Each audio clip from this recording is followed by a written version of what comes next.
I am the founder and coordinator of WUNRN, the Women's UN Report Network, which is considered the largest, most expansive gender information service in the world. We are now in our 16th year. We enter every day over 3/4 of UN member states. And we found early on that women want truths. They don't want fake news. They want to know paths to power because information is power. As an example, we found out sending reports, resolutions, information from the United Nations, which is a long distance from this type of wonderful bonding among women. If we pull out the gender, pull out the text in these reports and put it up front, so if a woman is moving through our emails, our releases quickly, she can see where there's gender or women's information. We also are exceedingly attentive to the full life cycle of women. If you look in the news, you will see a fixation on beauty and youth and money and power and romance, but not a run. We look at the full life cycle of women and girls. We want to be empowering, but we also want to be real. And many of you are on the listserv, and I appreciate the comments that come back because that's how we interact with each other.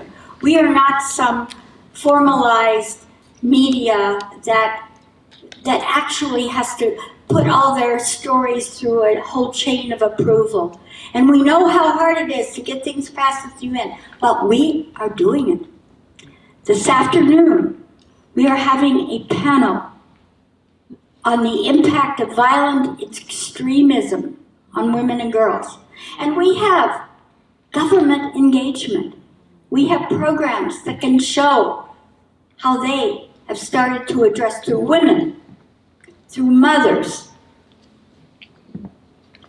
all over the world, ways to prevent their young from being attracted, being drawn to violence and extremism. This is a very complex world. I grew up in the Midwest US. I now live in Italy. I have 4 children. And when I remember my earlier years, it wasn't so complicated. It wasn't so volatile. But now, indeed, we need to circle with each other in order to give support. And WUNRN found early on that poetry and art, lyrics, other forms of creativity by women, for women, of women, would be very well received, as well as academic reports and very serious information. And so oftentimes I can't find the right poem. I will look for a poem that reaches to the heart and soul of women, and I may not find it, such as I am a widow, or I am a disabled woman, I'm an older woman. And so we write our own poetry. And it's amazing to me, the response that comes back from that. And if I had more time, I could tell you more details. But what I will do now is I will close with such a poem. This poem is called Sisterhood of Women, Local to Global, Rural to Urban, Across the Generations. And it evolved one evening when Shiloh Sophia McLeod, who some of you know, artist, spiritual woman in her own way, and she was on a group conference call of women, and she said to me, Lois, send me a poem.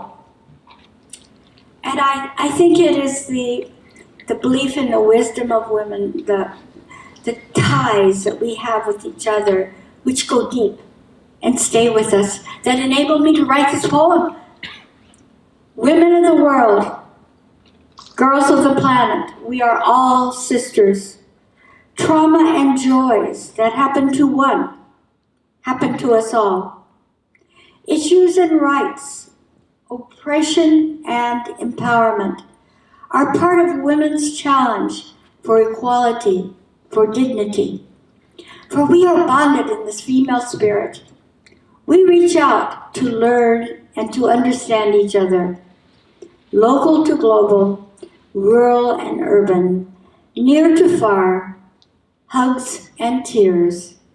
Now is our time. Thank you. We will rise now, stand upright, we will burn.